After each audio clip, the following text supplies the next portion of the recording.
Ici, au-dessous des flots, est la seule indépendance. C'est vraiment de la pure création. Mais il n'y a rien qui vaille cela. Sébastien Ponchin, c'est bien vous? Ah non, c'est le frère Didier qui paye pour vous. Eh oui. Allez, c'est bon. Non, mais toi, je t'en fais cadeau. Oh, merci.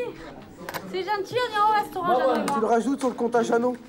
On ira au resto. Je vais te rajouter, moi, Marseille. Ah ouais. Ça va aller vite fait, ton Marseille. Vous allez bien? Ça va très bien. Bien. Votre numéro, s'il vous plaît. Non, je n'étais pas là hier. D'accord, vous passez à côté, c'est Jeannot qui va s'occuper de vous. D'accord. Allez. Comment ça va, monsieur Arouche? Ouais. Vous êtes riche aujourd'hui? Ouais. Ouais? Allez. Eh alors? Vous voulez les tickets, monsieur Arouche? Allez. Eh oui. Allez, merci bien, madame. Je vous en prie, bonne soirée, Georges. Merci. Votre numéro, je vous prie. 211. Non, 911. 900. 911. On s'est rencontrés par des amis communs. Voilà, c'était une rencontre comme ça. Après, tous les deux, on s'intéressait au documentaire, enfin on faisait des documentaires. Mais au départ, c'était des discussions. Enfin, on s'est trouvé qu'on avait lu un bouquin tous les deux qui était Les naufragés de Paris, et que la question de la marginalité ou de la rue, voilà, c'était des trucs qui nous questionnaient. Et après, concrètement, je ne sais plus exactement comment ça s'est passé, la décision, mais donc, en fait, moi, pour ma part, j'avais envie de faire un film sur le sujet. J'avais fait avec la Croix-Rouge à Paris, j'avais fait des maraudes pour voir s'il y avait quelque chose à faire. Et puis Aline, qui elle a une expérience aussi dans le social, en fait, à un moment donné, elle m'a... Enfin, en tout cas, de ce que je me souviens, c'est qu'elle m'a proposé de voir s'il y avait quelque chose à faire à Marseille. Au départ, qui n'était pas exactement sur ce sujet-là, mais en gros, voilà, moi, je me suis dit, tiens, c'est vrai que pourquoi pas aller à Marseille, ça me plaisait bien d'aller à Marseille, et puis de tenter quelque chose à deux, parce que très franchement, c'était le genre de sujet y aller seul, c'est difficile. Moi, j'avais plus envie de lui donner, l'idée c'était plus de lui donner un coup de main, parce que je connaissais un petit peu le réseau social à Marseille, en me disant, bah, tiens, si je peux te faciliter certaines entrées ou t'aider à démêler un peu ce truc-là. Et puis en fait, on s'est rendu assez vite, on avait des discussions où en fait, on pensait le film, on était en train de penser un film en même temps, en fait. Ouais, alors ça, ça a été un travail très long. La première chose, c'était de se présenter, d'être le plus clair possible, d'obtenir le maximum d'autorisation, de savoir qui on pouvait filmer, qui se refusait de filmer, et d'essayer d'expliquer le plus simplement possible le film qu'on avait envie de faire. Ce qui était en fait pas si facile parce qu'on arrivait, on n'avait pas une idée si précise du film, voilà. Mais on se disait qu'on voulait raconter cet endroit-là. Alors comment on allait s'y prendre, ça c'était pas très net, mais qu'on avait envie de peut-être suivre des gens. Et puis on a passé de plus en plus de temps et aussi à rien faire avec la caméra, mais sans filmer et ces échanges-là, il y a des relations quoi, qui sont nées. Je ne sais plus exactement, il y a eu plein d'étapes différentes voilà, où on sentait qu'on était accepté aussi, mais juste toléré. Donc il suffisait qu'on fasse un faux pas et tout pouvait s'écrouler, on pouvait se retrouver éjecté du foyer. Et donc on était aussi très vigilants à savoir, à sentir est-ce qu'on est en train de dépasser une limite ou pas, à faire attention à ce que on dérange personne, même si on dérangeait. Et à un moment, on a senti qu'on n'avait pas suffisamment l'appui de l'équipe. Donc il fallait qu'on ait des appuis solides de gens sur qui on pouvait vraiment compter, en fait, qui nous feraient confiance. Et à ce moment-là, on a décidé de faire des petits montages pour chacun des salariés pour leur montrer en fait ce qu'on avait fait pendant tout ce mois-là. Et il y a quelque chose qui s'est produit, ils ont compris. Ils ont dit d'accord. On comprend pourquoi vous avez passé des journées à nous filmer. Il y avait quelque chose de la relation plus sensible qu'on ne pouvait pas faire passer par des entretiens, des choses comme ça. Et à partir de ce moment-là, ils sont rentrés et ils nous ont vachement facilité le travail, quoi. On a cherché quand même la forme au fur et à mesure. Parce que c'est très compliqué en fait quand on est dans un endroit comme ça. C'est un endroit qui est très grand où il y a des lieux qu'on n'a pas montrés dans le film. Donc de savoir si on va faire une espèce de topologie du lieu ou plutôt faire vivre des personnages dedans, sortir avec eux, ou même sur l'idée, parce que quand même ce qui apparaissait le plus fort, c'était d'essayer de montrer, de faire vivre cet endroit-là, enfin, que cet endroit-là existe.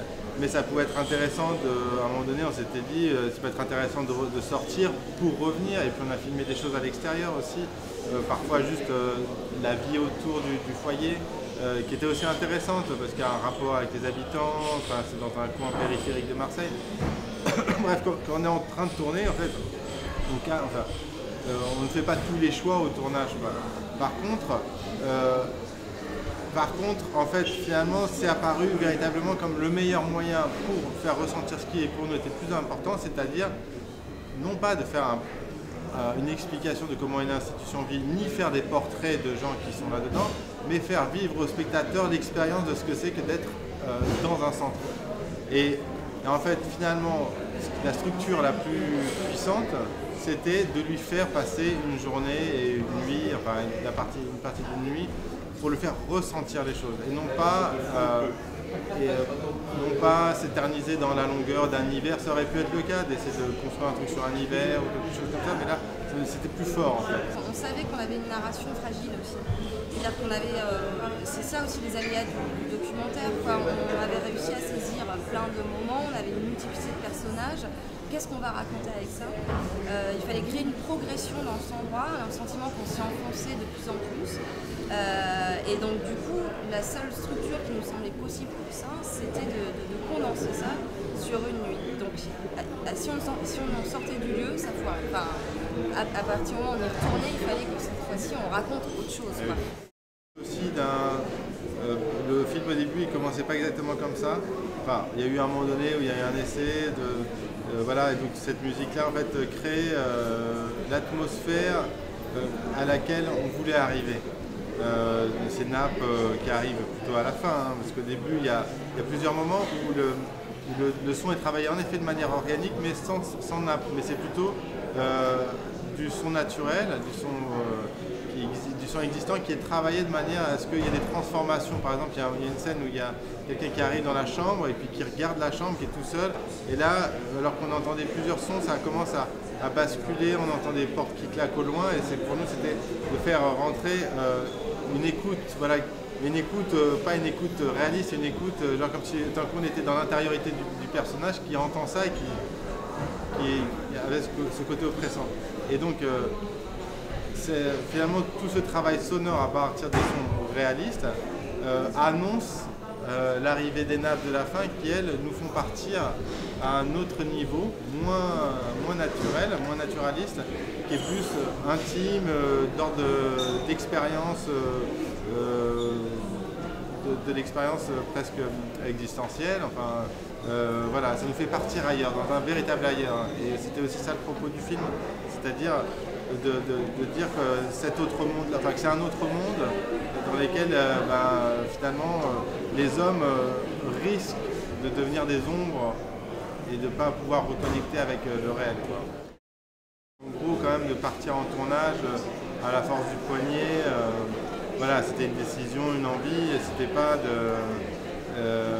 ça s'est pas fait de manière très classique, quoi. Ça s'est fait, on a été soutenu par la production, et voilà, mais ça s'est pas fait dans un système avec on attend un préachat télé, on attend, voilà, non, ça s'est fait vraiment plutôt sur des envies.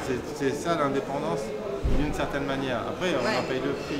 Après, c'était pas un choix non plus de notre part de se dire voilà, on veut pouvoir réaliser ce film en toute indépendance, donc on va prendre de l'argent de personne. En fait, la contrainte du document, c'est qu'il aurait fallu qu'on écrive le film avant d'aller tourner, et quand on se retrouvait dans ce lieu, la nécessité de tourner, on faisait des rencontres, on ne pouvait pas reporter le film à 6 ou 6 mois, 1 an, attendre du financement, parce que sinon une partie des personnes qu'on allait rencontrer risquaient de ne plus être là, voilà, ça devenait trop incertain. Donc c'était une indépendance, voilà, après on a été très très libre du coup. Après, je fais quand même une dernière remarque, c'est sur la destination du film, c'est-à-dire que nous, si on avait pu avoir de l'argent en télé, oui, mais en réalité ça nous aurait contraint à des choses. Donc à partir du moment où on veut faire un film vraiment indépendant, indépendant d'esprit, je veux dire, ça veut dire aller vers des financements cinéma, c'est-à-dire rechercher ça, et là on peut trouver une vraie liberté. Par contre, la réalité par rapport au documentaire de création, c'est que pour avoir des projets ambitieux et assez longs, les sources de financement, elles sont très réduites, quoi. C'est très très dur, quoi. La réalité, elle est extrêmement dure pour le documentaire de création en cinéma.